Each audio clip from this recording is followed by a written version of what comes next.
It's now my great pleasure and honor to invite the Vice President to award the 27 Liberty Medal to John McCain. I'm not going to put it around his neck because he gets animated and I'm worried it's going to hurt him speaking.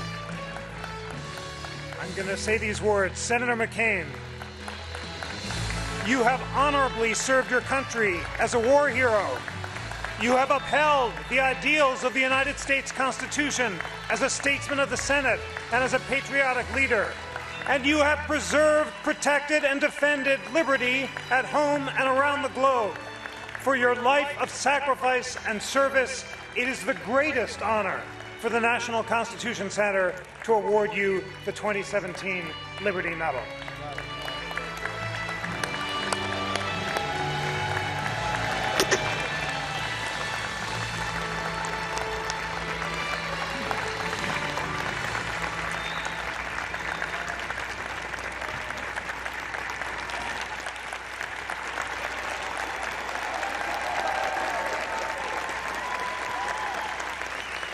Well, thank you. Thank you, Joe, my old dear friend. Thank you, Joe, my old dear friend, for those mostly undeserved kind words. Vice President Biden and I have known each other for a lot of years now, more than 40 if you're counting. We knew each other back when we were young and handsome and smarter than everyone else, but were too modest to say so.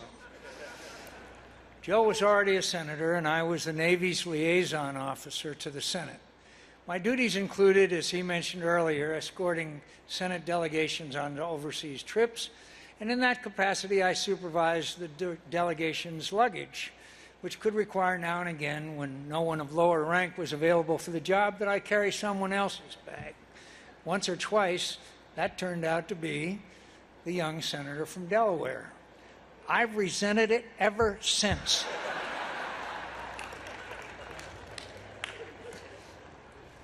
Joe has heard me joke about that before. I hope he has heard, too, my profession of gratitude for his friendship and love these many years.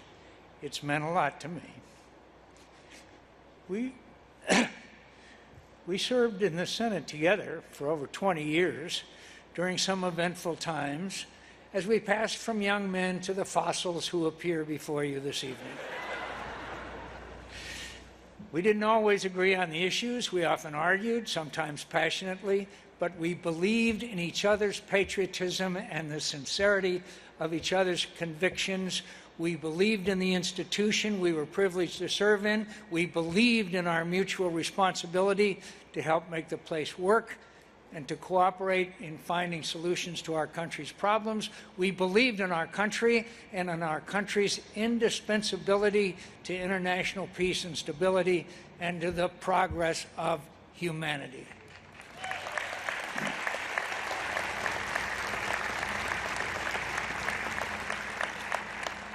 And through it all, whether we argued or agreed, Joe was good company. You all know he is good company. So thank you, old friend, for your company and your service to America. Thank you, too, to the National Constitution Center and everyone associated with it for this award. Thank you for that video and for all the too generous compliments paid to me this evening. I'm aware of the prestigious company the Liberty Medal places me in. I'm humbled by it, and I'll try my best not to prove too unworthy of it. Some years ago, I was present at an event where an earlier Liberty Medal recipient spoke about America's values and the sacrifices made for them. It was 1991, and I was attending the ceremony commemorating the 50th anniversary of the attack on Pearl Harbor. The World War II veteran, estimable patriot and good man, President George Herbert Walker Bush, gave a moving speech at the USS Arizona Memorial. I remember it very well. His voice was thick with emotion as he neared the end of his address. I imagine he was thinking not only of the brave Americans who lost their lives on December 7, 1941, but of the friends he had served with and lost in the Pacific, where he had been the Navy's youngest aviator. "Look at the water here, clear and quiet," he directed. "One day, what now seems another lifetime, it wrapped its arms around the finest sons any nation could ever have, and it carried them to a better world." He could barely get out the last line. "May God bless them, and may God bless America, the most wondrous nation on earth." The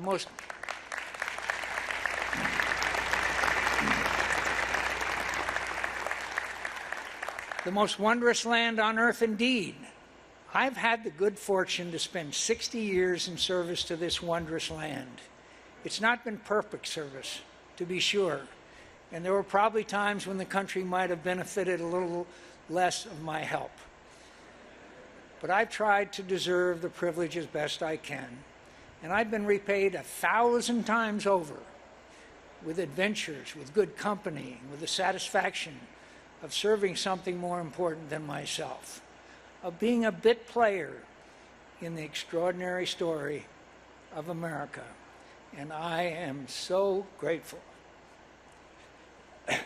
What a privilege it is to serve this big, boisterous, brawling, intemperate, striving, daring, beautiful, bountiful, brave, magnificent country.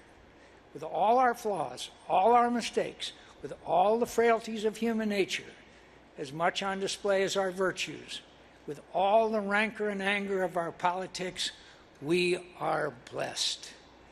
We are living in the land of the free, the land where anything is possible, the land of the immigrant's dream, the land with the storied past forgotten in the rush to the imagined future, the land that repairs and reinvents itself, the land where a person can escape the consequences of a self-centered youth and know the satisfaction of sacrificing for an ideal, the land where you can go from aimless rebellion to a noble cause and from the bottom of your class to your party's nomination for president.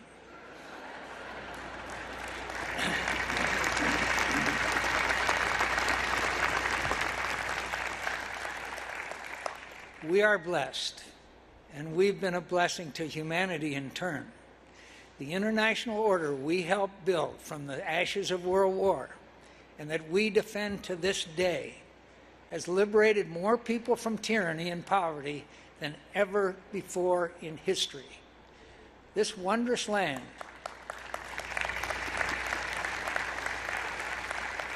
has shared its treasures and ideals and shed the blood of its finest patriots to help make another better world. And as we did so, we made our own civilization more just, freer, more accomplished, and prosperous than the America that existed when I watched my father go off to war on December 7th, 1941. To fear the world we have organized and led the 3/4 of a century, to abandon the ideals we have advanced around the globe, to refuse the obligations of international leadership and our duty to remain the last best hope of earth for the sake of some half-baked, spurious nationalism cooked up by people who would rather find scapegoats than solve problems.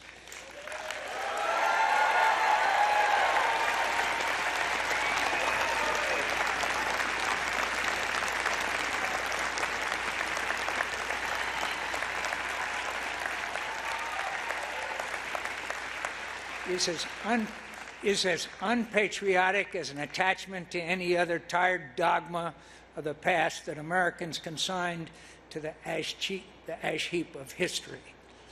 We live in a land made of ideals, not blood and soil. We are the custodians of those ideals at home and their champion abroad. We've done great good in the world. That leadership has had its costs, but we have become incomparably powerful and wealthy as we did. We have a moral obligation to continue in our just cause, and we would bring more than shame on ourselves if we don't.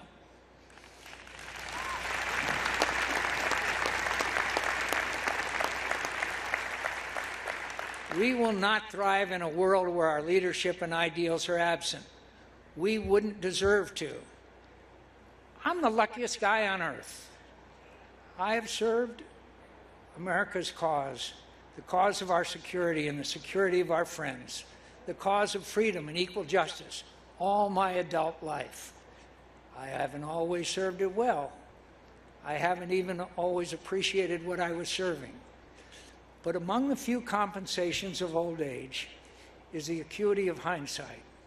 I see now that I was part of something important that drew me along in its wake, even when I was diverted by other interests. I was, knowingly or not, along for the ride as America made the future better than the past. And I've enjoyed it, every single day of it. The good ones and the not so good ones. I've been inspired by the service of better patriots than me. I've seen Americans make sacrifices for our country and our causes, and for people who were strangers to them, but for our common humanity. Sacrifices that were much harder than the service ever asked of me.